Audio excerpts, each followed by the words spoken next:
అందరికీ praise lord. దేవుని నామానికి మహిమ కలుగును గాక. మీరు అందరూ బాగున్నారు కదా? మీరు పెడుతున్న ప్రతి ప్రార్థన రిక్వెస్ట్ అడిగిన మేము ప్రార్థన చేస్తూ ఉన్నాం. మా ఆశ అంతా ఒకటే, ఎక్కడైతే మీరు తృణీకరించబడ్డారో, ఎక్కడైతే వెలివేయబడ్డారో, ఎక్కడైతే గుండెలు పగిలేలాగిచ్చారో అదే స్థలాల్లో నా ప్రభు మీ అందరినీ హెచ్చించబోతున్నారు. విశ్వాసంతో ప్రార్థన చేయండి. ఘనమైన విజయాలు ఖచ్చితంగా నా ప్రభు మీ అందరికీ దయచేస్తారు. God bless you all. ఈ వీడియో చూస్తున్న మీ అందరి జీవితంలో చాలా ఓటములు ఉన్నాయన్న సంగతి నాకు తెలుసు. మీరు పెడుతున్న ప్రతి కామెంట్ చదువుతూ ఉన్నాను. కానీ ఒక్క మాట అయితే చెప్పగలను, మీ ప్రార్థన ఎప్పటికీ వృధాగా పోదు. మీరు కార్చిన కన్నీరు ఎప్పటికీ వృధాగా పోదు. తగిన కాలం వచ్చినప్పుడు దేవుడు నూతన కార్యాలు, గొప్ప అద్భుతాలు ఖచ్చితంగా మీ జీవితంలో జరిగించబోతున్నాడు. అలాగే మీ విశ్వాసాన్ని చూస్తున్నప్పుడు నాకు చాలా సంతోషం అనిపిస్తోంది. మీరు ఇంకా పట్టుదలగా ప్రార్థన చేస్తున్నారు కదా. దేవుని యొక్క కృపను బట్టి మీరందరూ గొప్ప విజయాలు ఈ సంవత్సరం అనుభవించబోతున్నారు. ఎందుకంటే భక్తుపరులందరికీ శోధనలు వచ్చాయి. వారు ఎన్నో శ్రమల మధ్యన వెళ్ళారు. ఎన్నో ఓటములు వారు చూస్తూ వచ్చారు. కానీ వారి విశ్వాసాన్ని విడిచిపెట్టకుండా ప్రభు వైపు చూడగలిగారు. కనుక ఉన్నతమైన కార్యాలు ప్రభు వారి బ్రతుకులో జరిగించడం ప్రారంభించారు. నన్ను ఎంతగానో ఇన్స్పైర్ చేసిన మాట, క్యాన్సర్ను జయించి ఈరోజు గొప్ప సాక్షిగా వాడబడ్డానికి నేను అనుసరించిన ఒకే ఒక్క సలహా ఏంటో తెలుసా? విశ్వాసంతో ప్రభు వైపు చూడడం మాత్రమే.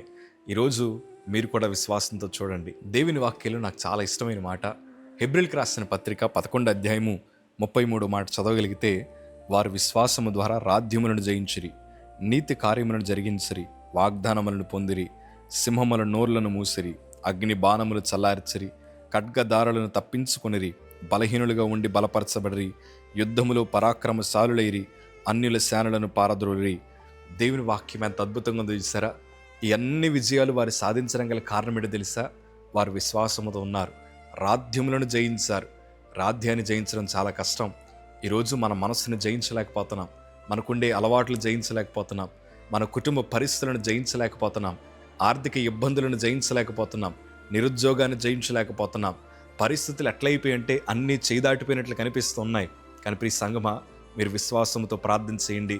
ఇప్పటిదాకా ఏదైతే మిమ్మల్ని అణగదొక్కిందో, ఇప్పటిదాకా ఏ సమస్య అయితే మీ హృదయాన్ని గాయపరిచిందో, ఇప్పటిదాకా ఏదైతే మిమ్మల్ని అణిచివేసిందో, వాటన్నిటి మీద నా ప్రభు మీ అందరికీ విజయాన్ని దయచేయబోతున్నారు. ప్రియ సంగమా, మేము క్యాన్సర్ జయించడానికి దేవుడు కృప చూపించాడు. ఆర్థికంగా నలిగిపోయాం, మానసికంగా నలిగిపోయాం. ఎంతోమంది మమ్మల్ని తృణీకరించారు. మేము జయించలేని స్థితిలో ఉన్నప్పుడు మేము ప్రభు వైపు చూడగా దేవుడు మాకు విజయాలను ఇచ్చాడు. అగ్ని బాణములు చల్లార్చేలాగా దేవుడు చేస్తాడు. కొన్నిసార్లు మీ మీద చాలామంది కుట్రలు పన్నుతూ ఉంటారు. వారు వేస్తున్న ప్రతి బాణమును తప్పించగలిగిన ఒకే ఒక్క దేవుడు ఆయన. మీరేం చేయాలి తెలుసా? విశ్వాసంతో ప్రార్థన చేయండి. ఎందుకంటే ఎటువైపు నుంచి కీడు వస్తుందో మీరు అంచనా వేయలేరు. షడ్రక్ మేషక్ అబేద్నెగోల్ని అగ్నిగుండంలో పడవేయాలని వారు ఆలోచనలు కలిగి ఉన్నారు. కానీ దేవుని కృప అగ్నిని చల్లార్చేలాగా దేవుడు చేశాడు. ఆ మండుతున్న అగ్నిలో దేవుడు వారిని క్షేమంగా ఉంచాడు. ఈరోజు మీరు కూడా అట్టి క్షేమాన్ని అనుభవించాలని కోరుకుంటున్నాను. చాలామంది మిమ్మల్ని గాయపరుచుంటారు కదా. ఎంతోమంది మీ మీద కుట్రలు పనుంటారు కదా. ఎంతోమంది మీ కుటుంబాన్ని రోడ్డుకి ఈడుద్దామని ప్రయత్నం చేస్తున్నారు కదా. కంగారు పడకండి. విశ్వాసంతో ప్రార్థన చేయండి. దేవుడు గొప్ప కార్యం జరిగిస్తాడు. మీ విశ్వాసం ద్వారా వచ్చే గొప్ప విజయం ఏంటి తెలుసా? వాగ్దానాలు మీరు పొందుకుంటారు. అబ్రహాము విశ్వాసంతో అడుగులు ముందుకేశాడు. విశ్వాసాలకు తండ్రిగా పిలువబడ్డాడు. వాగ్దానాన్ని పొందుకున్నాడు. ఈరోజు బలమైన సాక్షిగా అబ్రహాం ఎప్పటికీ పిలువబడుతున్నాడు. ప్రియ సంగమా, మీరు కూడా రీతిలో ఉండాలన్న ఆశ. నా హృదయాన్ని ఎంతగానో ధైర్యపరిచిన మాట ఏంటి తెలుసా? వారు బలహీనులుగా ఉండి బలపరచబడ్డారు. ప్రపంచానికి కొన్నిసార్లు మనం బలహీనులుగా కనిపిస్తూ ఉంటాం. మనం ఏం చేయలేమంటారు కొంతమంది. నువ్వేం చేసుకుంటావు చేసుకో అని కొంతమంది మనకంటే బలవంతులు, మనకంటే జ్ఞానవంతులు మనల్ని వేలెత్తి చూపి నువ్వెంత, నీ బ్రతికెంత అంటారు. కొంతమంది ఇలా అన్నారు, అన్నా మా అన్న చాలా బలవంతుడు, అందుకే నాకు ఆస్తి ఇవ్వలేదు, మా చెల్లికి ఆస్తి ఇవ్వలేదు, మమ్మల్ని చాలా చులకనగా చూశారు, మాకు రావాల్సింది మాకు ఇవ్వలేదు, మా రక్త సంబంధులే మమ్మల్ని మోసం చేశారు. చాలామంది మళ్ళీ బలహీనలుగా ఎంచుతారు కదా. మీరు కంగారు పడకండి. నా ప్రభు మీకు బలాన్ని ఇస్తాడు. ఆ బలహీనతలోనే నూతన కార్యాలు ప్రభు జరిగించడం ప్రారంభిస్తారు. వాస్తవానికి దావీదు వారి అన్నలకి బలహీనుడిగా కనిపించాడు. కానీ ఇశ్రాయేలు ప్రజలందరూ చూస్తుండగానే గొల్లియాతుని జయించేంత శక్తివంతుడిగా దేవుడు మార్చాడు. ప్రపంచం ఏమనుకుంటుందన్నది ఇంపార్టెంట్ కాదు, కానీ దేవుని దృష్టిలో మనం ఏ స్థానాన్ని సంపాదించుకున్నాం అదే ఇంపార్టెంట్. ఈ సంగమా, మీరు విశ్వాసంతో ఉండండి. విజయం మీదే.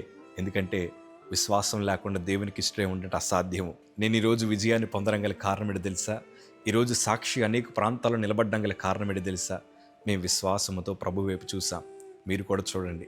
మా తల్లి ఒకప్పుడు గుండెలు బాదుకుని ఏడ్చింది, అయ్యా నా కుటుంబం ఏమైపోద్ది, నా బిడ్డల జీవితం ఏమైపోద్ది, చుట్టూ చూస్తే అన్ని ద్వారాలు మూయబడ్డాయి, ఏం చేయాలో అర్థం కావట్లేదని కన్నీరు కార్చిన కుటుంబమే మాది.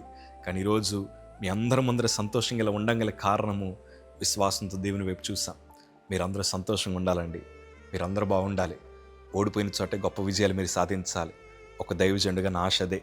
ఈరోజు యవనస్తులు కూడా చాలామంది పరీక్షలు రాస్తూ ఉన్నారు, చాలామంది ఉద్యోగాల కోసం ఎదురు చూస్తున్నారు. ఈ సంగమా, గుండెల మీద చేతులు వేసుకుని ఒక అన్నగా చెప్తాను, విజయం మీదే. విశ్వాసంతో ఉండండి. God bless you.